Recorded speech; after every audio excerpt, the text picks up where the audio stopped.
Bonjour Lin Zhu. Bonjour.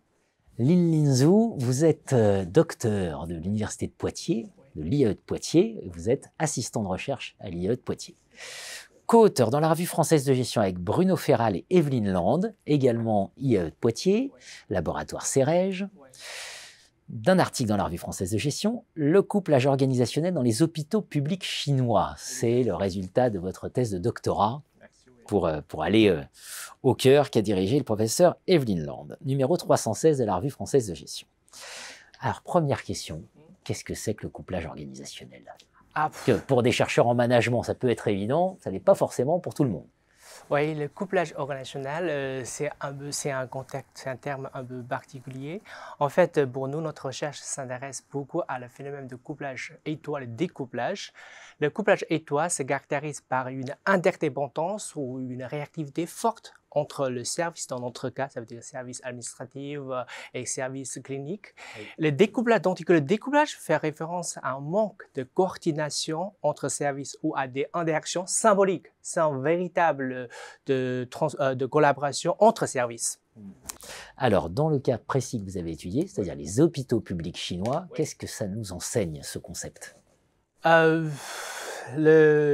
fait, pour nous, c'était issu de ma thèse et le contexte, c'est un peu spécifique. Ça veut dire que c'est celui des hôpitaux publics en Chine qui, depuis les années 1980, ont connu de nombreuses réformes sous l'influence des pressions exercées par l'État pour aligner leur fonctionnement sur des stratégies administratives, de gestion de santé et de gestion économique. Ce que vous nous dites, c'est que ça a été importé en Chine. Oui, c'est ça. Et qu'il n'y avait pas le choix, c'est ça l'isomorphisme institutionnel coercitif. C'est-à-dire, si vous ne le faites pas, si vous ne respectez pas les règles, on punit. C'est ça. On peut dire comme ça. Et forcément, c'est source de tension. Oui, c'est source de tension, ouais, c'est ça. Ok. Ouais. Et alors, comment justement se résolvent ces tensions et comment tout ça s'articule? Qu'est-ce que vous montrez dans le papier?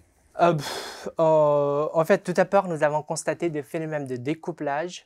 Ça veut dire que ces phénomènes de découplage on peut classer en 3 catégories. Ça veut dire que des relations interpersonnelles dégradées, les incapacités des actes à donner du sens à l'action, les 4 contraintes dans lesquelles l'action se déroule. Oui. Après, on a mis en évidence 3 stratégies principales de réponse aux pressions institutionnelles. Ça veut dire que les compromis et l'évitement et plus rarement la confrontation. Les gestionnaires médecins adaptent souvent des stratégies de compromis ou d'évitement pour maintenir un certain équilibre faire face aux directives imposées d'en haut. Et par exemple, le médecin peut appliquer de manière formelle des consignes administratives doivent continuer à fonctionner selon leurs propres priorités cliniques. Cela crée des situations de découplage où il y a une apparence de conformité aux règles, mais sans vraiment transformation des pratiques.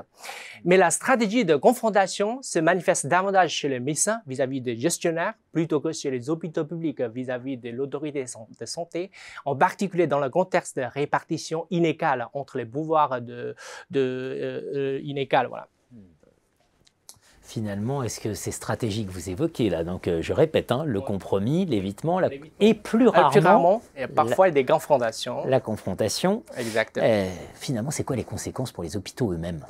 Absolument, il y a des conséquences. Ça veut dire que le découplage peut avoir des conséquences très importantes, notamment sur la performance globale de l'hôpital et aussi sur la qualité des soins. Par exemple, lorsque les services administratifs imposent un outil de gestion sans tenir compte de la réalité des soins, cela crée des tensions avec le médecin et qui se sentent déconnectés des objectifs de gestion. Et cela peut conduire à une perte de réactivité de l'efficacité organisationnelle.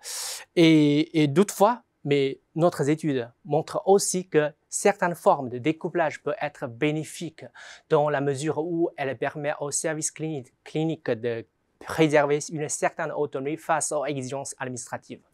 Merci à vous.